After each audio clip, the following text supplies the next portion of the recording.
안녕하십니까 시청자 여러분. 한국투자신탁운용에서 솔루션 담당을 맡고 있는 강성수 상무입니다.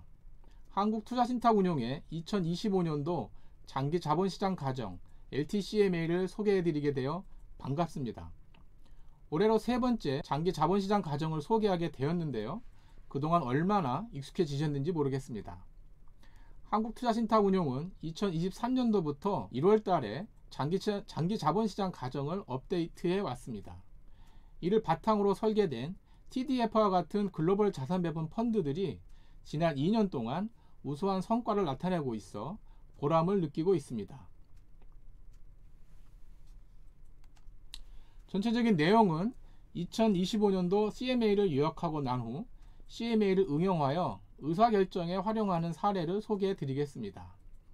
첨부 부분에는 CMA의 자세한 내용들을 수록해 놓았으니 참고하시면 좋을 것 같습니다.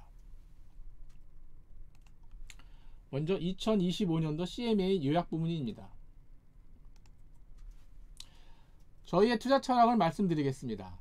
4페이지의 장표는 저희 투자 철학을 압축적으로 보여드리고 있는데요. 학계와 업계에서 오랜 시간에 걸쳐 검증된 투자 원칙들을 포함하고 있습니다. CMA는 이러한 투자 철학을 구현하는 첫 번째 단계라고 할 수 있겠습니다. 첫 번째 철학은 위험조정 수익률을 중시하는 운용입니다. 위험조정 수익률은 1990년 노벨 경제학상 수상자인 윌리엄 샤프 교수가 제안한 개념으로 수익 지표와 위험 지표를 조합하여 투자 수익률뿐만 아니라 투자 위험도 같이 고려하도록 고안되었습니다. 대표적인 예로 샤프 지수와 정보 비율이 있습니다. 두 번째 철학은 포트폴리오 최적화를 통한 분산 투자입니다. 이 개념을 창안하고 발전시킨 해리 마코비츠 교수도 1990년 노벨 경제학상 수상자입니다. 위에서 언급한 포트폴리오의 위험 조정 수익률을 극대화시키기 위해서는 위험과 수익 간의 상충 관계, 즉 트레이드오프 관계를 조정해야 하는데 자산의 개수가 많은 경우 인간의 머리로는 계산하기 어려운 문제가 되어버립니다. 이에 대한 합리적인 해답으로 제시된 것이 마코비츠의 민베리언스 옵티마이제이션, 줄여서 MBO라고 불리는 포트폴리오 최적화 방법론입니다. 한국투자신탁운용은 TDF와 같이 장기 투자 상품의 운용에 있어서 이 방법론을 활용하고 있습니다. 마지막으로 인덱스 펀드의 창시자인 존 보글이 강조한 장기 저비용 투자입니다. 이를 위해서 한국투자신탁운용의 글로벌 자산 배분형 상품들은 투자 비용이 저렴하고 총 수익률 관점에서 인덱스와 유사한 성과를 나타내는 ETF를 주로 사용하고 있습니다. 이제 CMA가 무엇인지 설명드리도록 하겠습니다. 앞서 저희 두 번째 투자 철학으로 포트폴리오 최적화를 통한 분산 투자를 말씀드렸는데, 이 포트폴리오 최적화, 포트폴리오 옵티마이제이션에서는 기대 수익률, 위험, 상관 괴수 등의 파라미터들이 입력 데이터로 사용됩니다. 이 파라미터들을 결정하는 과정이 CMA, 캐피탈 마켓 어썸션즈입니다.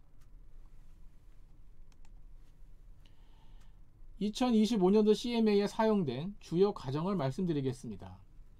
먼저 자산군별 기대 수익률은 무위험 이자율 추정치에 자산군별 위험 프리미엄 추정치를 더하여 계산하고 있습니다. 주요 무위험 이자율의 경우 미국은 3개월 트레저리 빌 수익률을, 한국의 경우는 3개월 국고채 수익률을 사용합니다. 올해는 미국의 경우 3.0%를, 한국의 경우 2.0%를 가정하였습니다. 작년 대비로는 미국의 경우 0.5%포인트가 상승하였고 한국의 경우는 0.2%포인트가 하락하였습니다. 작년 대비 양국의 펀더멘털의 변화를 반영한 결과입니다. CMA를 결정하는 첫 번째 단계는 과거 데이터를 분석하는 것입니다. 그러기 위해서 사용되는 기간의 선정이 매우 중요합니다. 한국투자신탁운용에서는 과거 20년 이상의 데이터 분석을 통해 경기 사이클을 분석하고 있으며 경기 하락과 상승이 균형 있게 분포하도록 분석 기간을 결정하고 있습니다. 이러한 접근법의 장점은 특정한 시기의 비정상적인 현상이 파라미터 추정에 큰 영향을 주지 않도록 한다는 것입니다. 2025년도 CMA의 본 내용을 말씀드리겠습니다. 이번 CMA의 가장 큰 특징은 USD 버전, 환노출 버전, 환해지 버전 등 모두 3가지 형태의 CMA를 도출했다는 것입니다. USD 버전은 미국 달러 투자자들을 위한 것이라면 환노출과 환해지 버전은 원화 투자자를 위한 것입니다. 먼저 환노출 버전은 기대 수익률 측면에서 USD 버전보다 0.2%포인트 높습니다. 이것은 원달러 환율의 기대 수익률을 반영한 결과입니다. 환해지 버전의 경우 국내 자산인 경우 환해지 버전과 동일하며 해외 자산의 경우 환해지 버전에서 환해지 비용을 반영하였습니다. 환해지 비용은 양국 간 무이혼 이자율 추정치의 차인 1.0%포인트를 반영하였습니다. 이는 현재의 단기 환해지 비용인 연 1.5%포인트보다는 낮은 수준입니다. 3가지 투자 방법에 따른 기대 수익률의 크기를 보면 환해지 버전, USD 버전, 환노출 버전 순으로 커집니다. 2025년도 CMA에 따르면 장기 국고채 대비 환해지한 장기 미국 국채의 매력도가 상승하였습니다. 이는 작년 말부터 미국채의 수익률 곡선이 가팔라지면서 나타난 현상입니다. 9페이지에서는 2024년 CMA 대비 변화를 말씀드리겠습니다. 먼저 국내 채권의 기대 수익률이 낮아졌습니다. 이는 2024년도에 진행된 금리 인하의 영향이 컸습니다. 이는 미국의 단기 채권에서도 목격되는 현상입니다. 다만 미국 중장기채의 경우는 장단기 스프레드 상승의 영향으로 기대 수익률이 작년 대비 상승하였습니다. 위험자산에서는 주식과 금의 기대 수익률이 상승하였습니다. 이는 이들 자산이 2024년도에 큰 폭의 상승을 보인 결과입니다. 한편 위험자산 중에서 가장 높은 샤프 지수를 보인 자산군은 미국 성장주입니다. 작년의 경우 미국 하이힐드가 가장 높은 샤프 지수를 보였으나 금리 하락의 영향으로 미국 성장주와 그 위치를 바꿨습니다.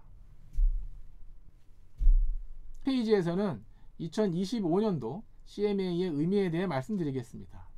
앞선 2번의 CMA 소개 자료에서도 강조했었던 부분인데 환노출한 글로벌 주식과 국내 채권에 분산 투자하는 크로스 매칭 전략의 유효성은 여전한 것으로 나타났습니다. 다만 앞서 말씀드린 바와 같이 중장기 채권에서는 미국채에 환해지하여 투자하는 것이 더 매력적일 수 있습니다. 다음은 2025년도 CMA를 활용하여 의사결정에 활용하는 사례를 말씀드리고자 합니다. 구체적으로는 미국 장기 채권을 자산 배분에 활용하는 사례입니다. 작년에 미국은 3번에 걸쳐 총 1.0%포인트의 기준금리 인하를 단행하였습니다.